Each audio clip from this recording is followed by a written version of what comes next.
Hello everyone, welcome to my UPSC. Test शुरू करें इससे पहले सभी के लिए एक प्राउड और गुड न्यूज़ है। वो ये है कि अभी जो सिंगापुर ओपन है, सिंगापुर ओपन 2022 बैडमिंटन में सिंगापुर ओपन 2022, इसका टाइटल पीवी सिंधु ने जीत लिया है। ये सभी के लिए एक प्राउड मोमेंट है, आप सभी खुश होंगे इससे। Let's begin. इसको ध्यान में रखिएगा, ये क्वेश्चन पूछा भी जा सकता है। 2022 का बैडमिंटन का सिंगापुर ओपन का टाइटल इन्होंने यांग जी है, एक चाइनीज ओपोनेंट, उसको हरा के जीता है। Let's begin. 14 test already complete हो चुके हैं। अगर आपने नहीं देखे हैं तो आप चैनल पे जाइए, सारे टेस्ट अवेलेबल है, आप देख लीजिए। सब्सक्राइब कीजिए ताकि सपोर्ट मिलेगा, आप सब्सक्राइब करते हैं तो।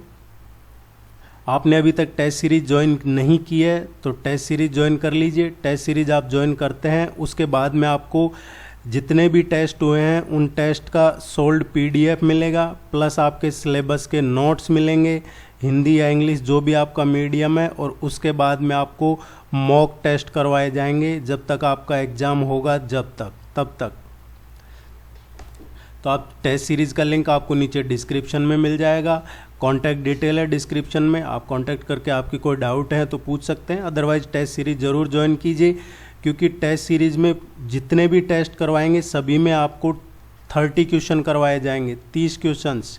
जो भी आपके एग्ज़ाम में भी 30 क्वेश्चन ही आते हैं। यहाँ पे अभी हम पूरा टेस्ट नहीं करवा रहे हैं, तो आप पूरा टेस्ट देखना है, पूरा टेस्ट सॉल्व करना है, उसके लिए आपको टेस्ट सीरीज ज्वाइन करनी है। Let's begin.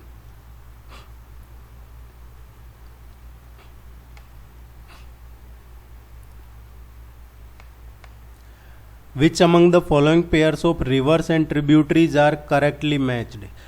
और देखिए पूरा टेस्ट नहीं करवा रहे हैं, उसकी बहुत सारी वजह है, जिसमें से एक मेन वजह ये भी है कि आप में से ज़्यादातर कहते हैं कि भाई आप है जो इसको पूरा बड़ा लंबा वीडियो बनाते हैं। देखिए जब तक मैं अच्छे से नहीं समझा दूँ किसी क्वेश्चन को, मुझे खुद को अच्छे से सेटिस्फैक्शन नहीं मिलता जब तक मैं उस क्वेश्चन को पूरा समझाता हूँ।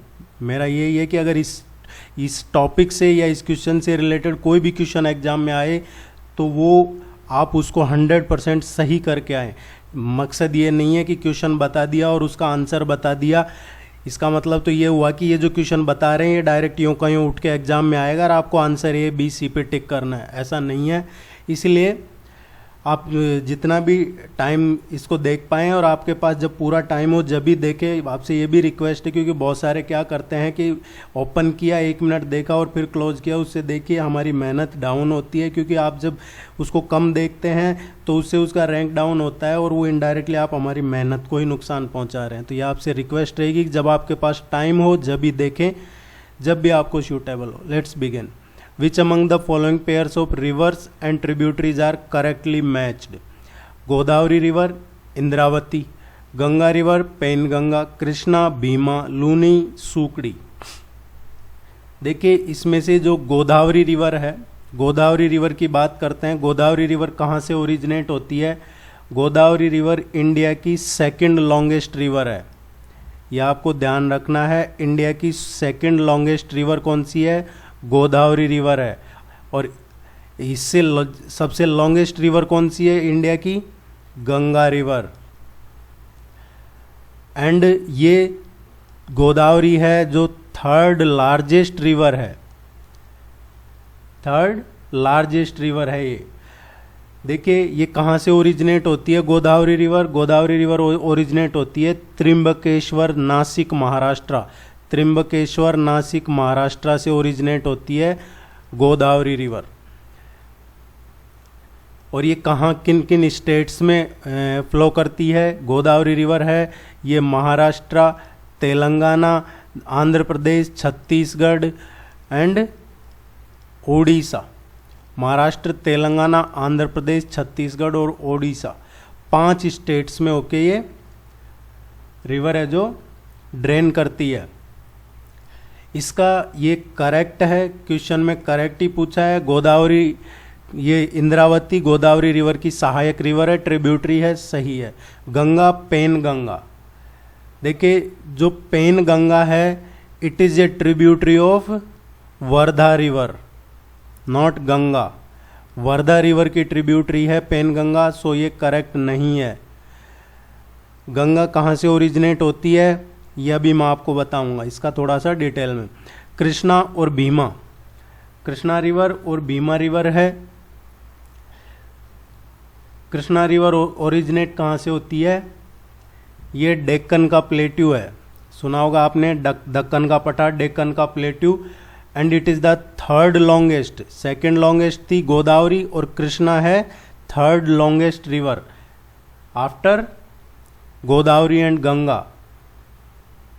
और ये fourth largest in terms of water inflow and river basin area after Ganga, Indus और गोदावरी। सो ये करेक्ट आंसर है, कृष्णा भीमा की सहायक रिवर है, ये सही है। लूनी रिवर है, ये भीमा है जो कृष्णा की, ये सूकड़ी रिवर है, ये लूनी की सहायक रिवर है, ये भी सही है। लूनी रिवर कहाँ से ओरिजिनेट होती है, ये अरावली से ओरिजिनेट होती है, अरावली प्लेट्यू से। अरावली में एग्जैक्ट ये कहाँ से ओरिजिनेट होती है, पुष्कर, पुष्कर वैली, जहाँ ब्रह्मा टेम्पल है पुष्कर में, राजस्थान में, पुष्कर से ये ओरिजिनेट होती है। पुष्कर अजमेर के पास में, यहाँ से ओरिजिनेट होती है और ये जाती है थार का डेजर्ट एंड होती है रन ऑफ कच्छ इन गुजरात में। अप्रोक्सीमेट 495 किलोमीटर डिस्टेंस कवर करती है। सो ऑप्शन फर्स्ट, थर्ड और फोर्थ तीनों सही है। इसका जो करेक्ट आंसर आएगा first, third and fourth, B इसका करेक्ट आंसर होगा। कोई भी डाउट हो आप जरूर पूछिएगा। अब जो गंगा की बात कर रहे थे वो थोड़ा सा हम देख लेते हैं। एक क्वेश्चन यहाँ से कई बार पूछा गया है, कल टेस्ट में क्वेश्चन करवाया था, वहाँ था मेरा पूरा डिटेल में समझाने का, लेकिन उस टाइम पे नहीं हो पाया, अभी समझाते हैं आप। यमुना रिवर कहाँ से ओरिजिनेट होती है, यमुनोत्री से, ये ध्यान रखिएगा। यमुना गंगा की सहायक रिवर है।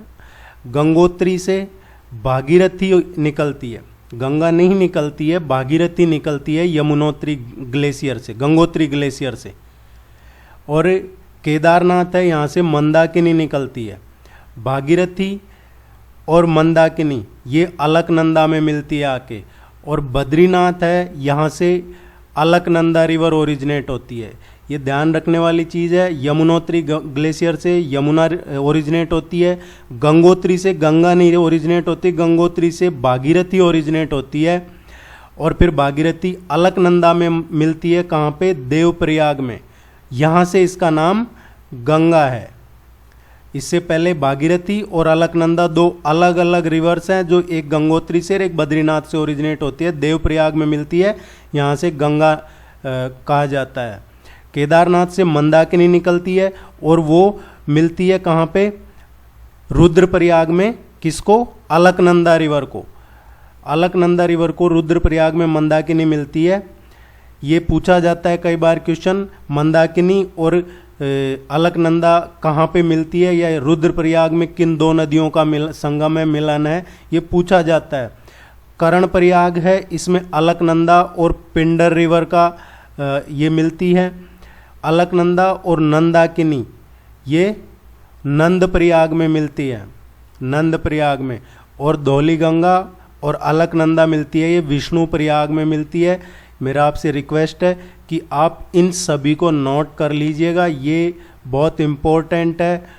एक क्वेश्चन कई बार पूछा गया है आपके एग्जाम में, और नहीं तो ये पूछा जा सकता है। आप इसको जरूर अच्छे से सीरियसली, स्पेशली ये जो 5 प्रयाग हैं इनका नाम ध्यान में रखिएगा।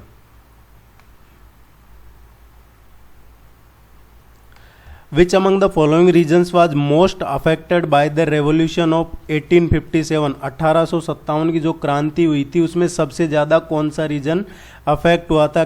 मोस्ट अफेक्टेड रीजन इनमें से कौन सा था? वो था अवध। अवध था, मेन सेंटर था। अवध रिवोल्ट का जो विद्रोह हुआ था उसका मेन सेंटर था Awadh.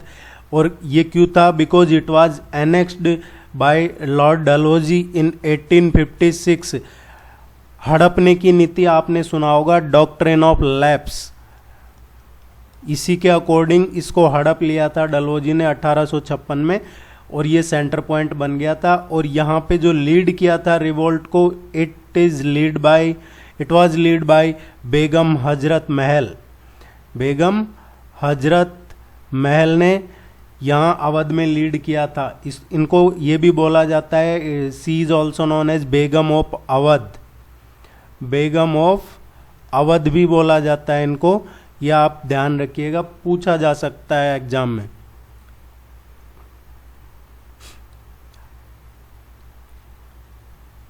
Recently, which of the following becomes the 36th state UT to implement one nation one ration card scheme? अभी 36 कौन सा स्टेट या यूटी है जिसने ये one nation one ration card scheme को अपने यहाँ इम्प्लीमेंट किया है? इसका जो करेक्ट आंसर आएगा वो आएगा Assam. Assam is the last one. Which among the following pairs of names of shifting cultivation and the areas correctly matched? Correct देखना है पोडू केरला। देखिए, अगर आप टेस्ट सीरीज ज्वाइन करते हैं तो आपको फिर किसी भी बुक पढ़ने की ज़रूरत नहीं है, क्योंकि आपको रेगुलर टेस्ट और आपको पूरा सिलेबस के नोट्स और उसके बाद कंटिन्यूस आपके एग्जाम तक मॉक टेस्ट करवाए जाएंगे और उन सभी का सॉल्यूशन आपको डिटेल्ड पीडीएफ में मिलेगा। पोडू केरला, सो ये सही नहीं है। बेवर ओडिशा, झूम मध्य प्रदेश, ये तीनों ही सही नहीं है, बिकॉज जो पोडू है ये jhuming cultivation, it is not from Kerala, it is from Andhra Pradesh.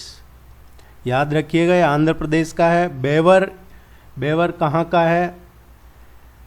Weber, माशा, पेंडा, बेरा, ये मध्य प्रदेश का है। और जूमिंग कल्टीवेशन ये सभी को पता होगा, ये आसाम का है। ये इंपॉर्टेंट ध्यान रखिएगा, नन ऑफ द अबव, कोई भी सही नहीं था।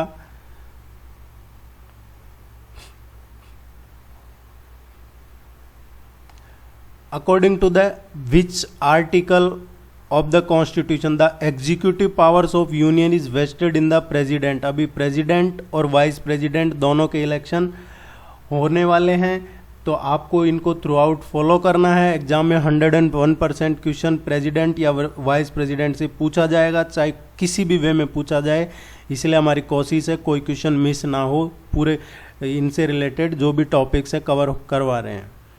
इसका जो करेक्ट आंसर आएगा, विच आर्टिकल, जो एग्जीक्यूटिव पावर है प्रेसिडेंट के पास, वो कौन से आर्टिकल में मेंशन है? आर्टिकल 53 में।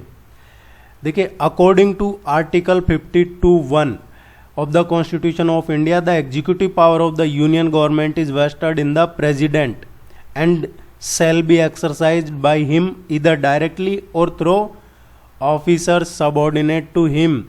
और जो सुप्रीम कमांडर है, सुप्रीम कमांडर ये डिफेंस फोर्सेस का, ये कौन होता है? प्रेसिडेंट ही होता है।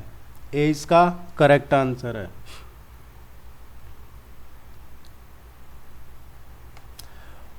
पुनीत सागर अभियान is a flagship campaign of which institution? ये ध्यान रखने लायक है। पुनीत सागर अभियान, पुनीत सागर अभियान है, ये एक नेशन वाइड पूरे देश में कैंपेन चलाया, फ्लैगशिप कैंपेन। ये कब से चलाया है? ये चलाया था मई 30 से और जून 5 तक। और जून 5 को क्या होता है? World environment day. यहाँ तक ये चलाया था एक कैंपेन। ये किसने चलाया था कैंपेन? इस कैंपेन का क्या मकसद था? इस कैंपेन का मकसद था जितने भी हमारे कोस्टल समुद्री एरियाज हैं या जो वाटर बॉडीज हैं इंक्लूडिंग रिवर, लेक, वहाँ से प्लास्टिक और जो अदर वेस्ट है उसको हटाना या इनके किनारे साफ करना। और इनका एम यही है टू क्रिएट और to increase awareness among the local population about importance of keeping the beaches and river front and the ocean shore seashore clean। यही मकसद है सारे जो समुद्र रिवर लेक इनके किनारे पे साफ सफाई रहे। ये था एनसीसी का। 20 का करेक्ट आंसर है। पुनीत सागर अभियान एनसीसी का था, national cadet corps. The Shaheed Chandrashekhar Azad bird sanctuary is located in which state. Shaheed Chandrashekhar Azad bird sanctuary is located in the Kanpur Lucknow highway. It is कहाँ पे है ये? कानपुर लखनऊ हाईवे। आजकल उत्तर प्रदेश में हाईवे काफ़ी इनोग्रेट हो रहे हैं, काफ़ी हाईवे बन गए अब तो। खैर ये कानपुर लखनऊ हाईवे पे है। और कानपुर लखनऊ हाईवे पे कहाँ पे है? उन्नाव डिस्ट्रिक्ट में, उन्नाव ज़िले में है ये, उत्तर प्रदेश में। इसको नवाबगंज बर्ड सेंचुरी भी बोला जाता है। चंद्रशेखर आज़ाद बर्ड सेंचुरी या नवाबगंज बर्ड सेंचुरी, ये चर्चा में है। इसका करेक्ट आंसर है उत्तर प्रदेश।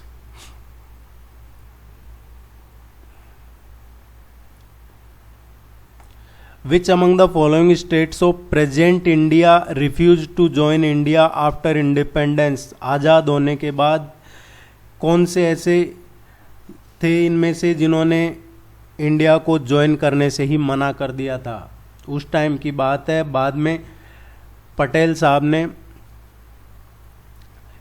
सबको एक किया। इसका जो करेक्ट आंसर आएगा, किस किस ने रिफ्यूज़ किया था? जूनागढ़ ने रिफ्यूज़ कर दिया था, भोपाल ने कर दिया था, हैदराबाद ने कर दिया था, कश्मीर ने कर दिया था। कश्मीर पे तो बाद में पाकिस्तान साइड से अटैक हुआ, जब उन्होंने मदद मांगी, जब हम में आके मिले हैं। बाकी पटेल साहब ने इनको, जो हमारे पहले गृह मंत्री भी रहे हैं, उन्होंने ही एकीकरण किया था, सरदार पटेल ने। इसका करेक्ट आंसर आएगा डी। इसके अलावा जोधपुर है या ट्रेवनकोर है, ये भी ज्वाइन नहीं करना चाहते थे। विच among the following is commonly found in gulf of Kutch. ऐसा इनमें से जो ऑप्शन है उनमें से कॉमन क्या है जो gulf of Kutch, gulf of Mannar, Andaman and Nicobar and Lakshadweep island में पाया जाता है? It was commonly found in these places, these islands. Coral reef इसका करेक्ट आंसर होगा। कोरल रीफ इन सभी जगह पे पाई जाती है। Reef building coral, B correct answer है। Consider the following statements about Bharat net project. Bharat net project के बारे में है। Bharat net project it is implemented by Bharat broadband network limited. Question पूछ रहा है, देखिए हम क्वेश्चन नहीं पढ़ेंगे तो सही क्या है वो ही टिक करते जाएंगे। क्वेश्चन में पूछा है not correct. Not correct means incorrect, गलत कौन सा है, सही कौन सा नहीं है, गलत कौन सा है। It is implemented by Bharat broadband network limited, BBNL, ये सही है। It intends to cover all 2.5 lakh gram panchayat, जितनी भी ग्राम पंचायत है उनको कवर करना। The type of equipment for the programme are indigenously designed and are manufactured in India under make in India initiative. ये तीनों ही सही है, इसमें कुछ भी इनकरेक्ट नहीं है। डी इसका करेक्ट आंसर आएगा। गांव-गांव तक ब्रॉडबैंड इंटरनेट पहुंचाना, यही भारत नेट का पर्पज है, ये इसका एम है। The prime minister of India does not act as the chairperson chairman of the following. इनमें से किसका चेयरमैन प्राइम मिनिस्टर नहीं होता है? नहीं है। नीति आयोग के चेयरमैन हैं, प्रधानमंत्री होते हैं। जो नेशनल वाटर रिसोर्सेज काउंसिल है इसके भी प्राइम मिनिस्टर ही होते हैं। Inter water dispute inter state council जो है उसके भी प्राइम मिनिस्टर ही होते हैं। जो नेशनल ग्रीन ट्रिब्यूनल है NGT, इसका मैंने आपको पिछले टेस्ट में भी बताया था, ये प्राइम मिनिस्टर इसके चेयरमैन नहीं होते हैं, इसके कोई रिटायर्ड जस्टिस या फिर और भी क्वालिफिकेशंस है उनको बनाया जाता है। अभी प्रेजेंट में एनजीटी के चेयरमैन कौन है? Justice AK Goyal, justice Adarsh Kumar Goyal अभी एनजीटी के चेयरमैन हैं। प्रधानमंत्री एनजीटी के चेयरमैन नहीं होते हैं। DNS in internet technology stands for, ये आपके आईसीटी का क्वेश्चन है, इस तरीके के क्वेश्चन पूछे जाते हैं। DNS ये है domain name system. Domain name system जिनको नहीं पता है, देखिए नहीं पता होता है सभी को, डोमेन नेम सिस्टम क्या होता है? एक डोमेन नेम सर्वर होता है और वही उसी से वो डोमेन नेम सिस्टम से जुड़ा होता है। सपोज हमारी वेबसाइट है myupsc.com, ये क्या है? ये डोमेन नेम है। myupsc.com ये डोमेन नेम है, और इस डोमेन को जो नेम सर्वर या जो ये डोमेन को जिससे लिया है वो डोमेन नेम सिस्टम कहलाता है। उसी के पास इसके नेम सर्वर्स हैं तो डोमेन नेम सिस्टम हो गया। और डोमेन नेम क्या हुआ? myupsc.com। ये जो भी आप वेबसाइट का नाम जानते हैं वो .in .com ये डोमेन नेम होता है। DNS domain name system. आप सब्सक्राइब जरूर कर लीजिएगा, आपसे ये रिक्वेस्ट रहेगा, सपोर्ट रहता है आपका। Which of the following were introduced during the reign of Lord Curzon as viceroy of India? इनमें से कौन से जो लॉर्ड कर्जन जब वायसराय थे इंडिया के उस टाइम इंट्रोड्यूस हुए थे? करेक्ट ऑप्शन देखने हैं। ये इंपेरियल कैडेट कॉर्प, ये सही है। एंड एल्बर्ट बिल है, ये किसके टाइम पे आया था? एल्बर्ट बिल इनके लॉर्ड कर्जन के टाइम पे नहीं आया था। एक्चुअली लॉर्ड कर्जन तो एल्बर्ट बिल को रिमूव करना चाहते थे, इनसे पहले आ गया था ये। Lord Curzon was try to remove this unjust discrimination through Albert bill है जो। ये इंपेरियल कैडेट कोड के थ्रू क्या चाहते थे कि जो यंग पीपुल है, यंग सिविलियंस है, उनको मिलिट्री ट्रेनिंग देना चाहते थे, जो भी अग्निवीर जैसा कुछ करना चाहते थे। अल्बर्ट बिल है, ये लॉर्ड कर्जन के टाइम पे इंट्रोड्यूस नहीं हुआ। एंशिएंट मॉन्यूमेंट प्रिजर्वेशन एक्ट है, ये लॉर्ड कर्जन के टाइम का ही है। सो ऑप्शन फर्स्ट और थर्ड दोनों करेक्ट हैं। ए इसका करेक्ट आंसर होगा। देखिए, आप पूरा टेस्ट देखना है, पूरा टेस्ट के लिए आपको टेस्ट सीरीज ज्वाइन करनी पड़ेगी। उसका लिंक नीचे डिस्क्रिप्शन में अवेलेबल है, कॉन्टैक्ट नंबर, ईमेल आई सब डिस्क्रिप्शन में अवेलेबल है। आप चैनल को सब्सक्राइब कीजिएगा। All the very best, good luck for your exams. Thank you.